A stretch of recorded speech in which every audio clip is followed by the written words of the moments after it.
በስመ ስላሴ በስመ አብ ወወልድ ወመንፈስ ቅዱስ አሐዱ አምላክ አሜን። ሰላም እግዚአብሔር አምላክ ምስ ኩላትኩም ይኹን። ስድራ እግዚአብሔር አምላክ ከመይ ውዒልኩም?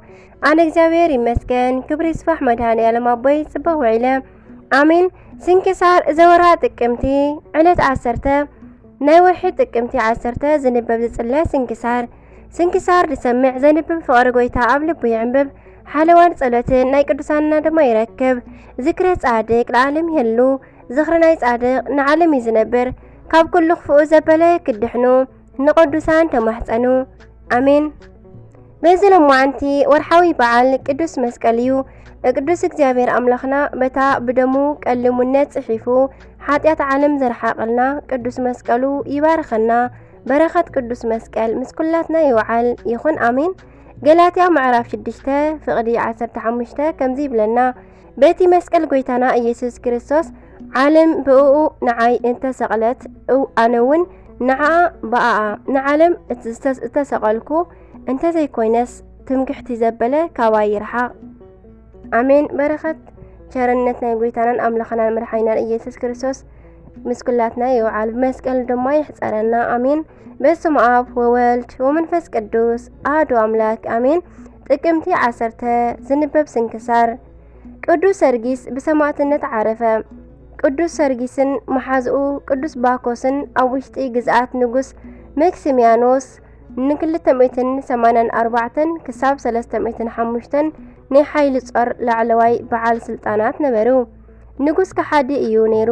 እዞም ክልተ ቅዱሳን ግን ብጎይታናን ኣምላኽናን ኢየሱስ ክርስቶስ ዝኣምኑ ክርስቲያን ምዃኖም ግን ኣይፈለጠን ነበረ።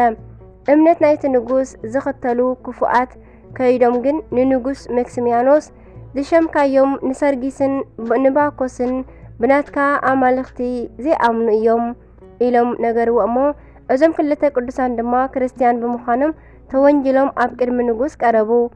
ንጉስ ድማ ንኣማልኽተይ ስገዱ ምስ በሎም ንሳቶም ድማ ንሕናስ ንሰማይን ምድርን ንዝፈጠረ ንሓቀኛ ኣምላኽ ኢና እንምልኽ እምበር ንናትካ ዝረኸሱ ጣዖታት ኣይንግዛእን በልዎ። ንጉስ ድማ ንትእዛዙ ከም ዘይተቐበልዎ ምስ ፈለጠ ኣብ ልዕሊ ሰብነቶም ዓብይ ስቃይ ኣውረደሎም።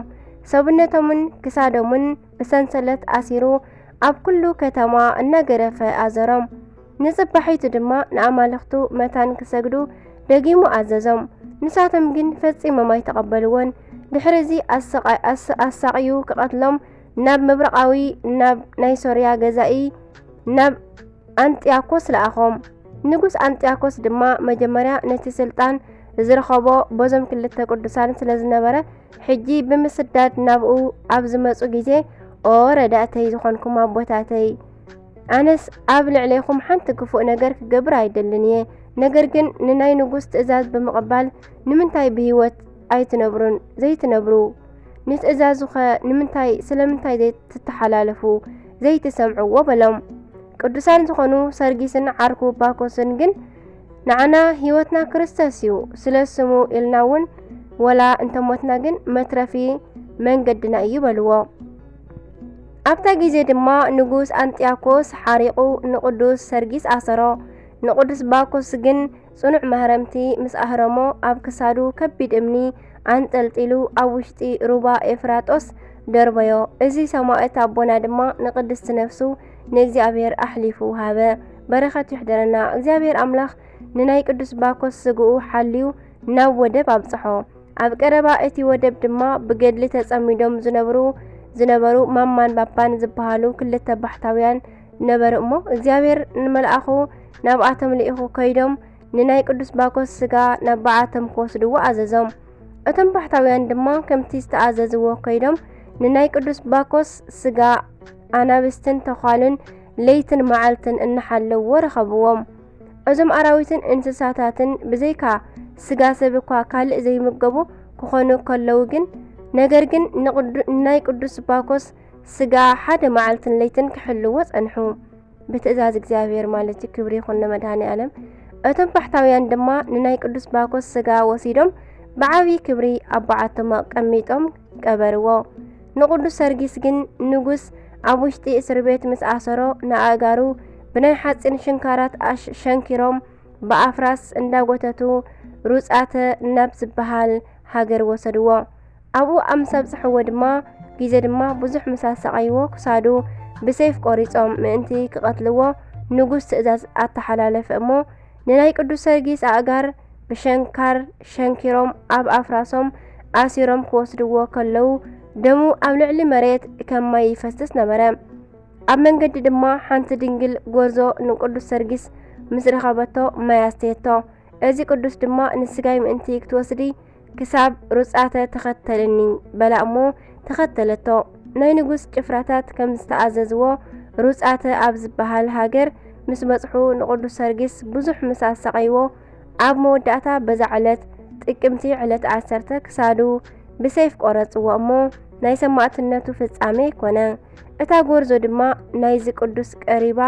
ናብዚ ቅዱስ ቀሪባ ብናይ ጸጉራ ባዘቶ ክሳብ ክሳዱ ንዝፈሰሰ ደሙ ድማ ተቐበለት። ወርሓት ስደት ክሳብ ዝሓልፍ ድማ ንስግኡ ብኽብሪ ኣቐሚጣ ክትሕልዎ ነበረት። ድሕሪኡ ውቅብቲ ቤተ ክርስቲያን ሰሪሖሙሉ ድማ ንናይ ቅዱስ ሰርጊስ ስጋ ኣብ ውሽጢ ኣንበሩ። ካብ ስጋኡ ድማ ብዙሕ ኣደናቂ ተኣምራት ተፈጺሞም ተረኣዩ። ካብ ስጋኡ ድማ ሽታኡ ብጣዕሚ ጥዑም ዝኾነ ናይ ጨና ዘይቲ ይፈስስ ነበረ። ኣሜን። በረኸተ መሕደረና ናይ ቅዱስ ሰርጊስን ናይ መሓዛኡ ቅዱስ ባኮስን ረድኤት በረኸቶም ይሕደረና፣ ብጸሎቶም ድማ ይምሓረና። ኣሜን። ጥቅምቲ 10 ዝኽበሩ ዓመታዊ ናይ ቅዱሳን በዓላት ድማ ቅዱሳን ባኮስን ሰርጊስን ሰማዕታት፣ ቅዱስ ዮሐንስ መስተጋድል፣ ኣባ ኣውማኒዮስ ሊቀ ጳጳሳት።